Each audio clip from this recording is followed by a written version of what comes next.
Hello, আসসালামু আলাইকুম guys. বন্ধুরা, আপনারা কেমন আছেন? আজকে আমাদের পিকনিক হবে।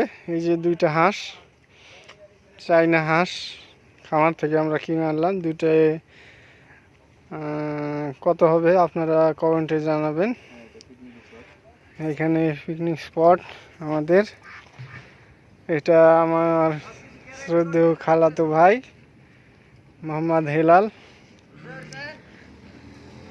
এই যে আমাদের আরেক ভাই, তিনি আমাদের পিকনিক আয়োজন করছেন। এটা শ্রদ্ধেয় ছোট ভাই, উনিও আছেন। আমরা 15 জন মিলে আজকে পিকনিক করব। এই যে এখানে সব রসুন, পেঁয়াজ, মশলা সব আছে।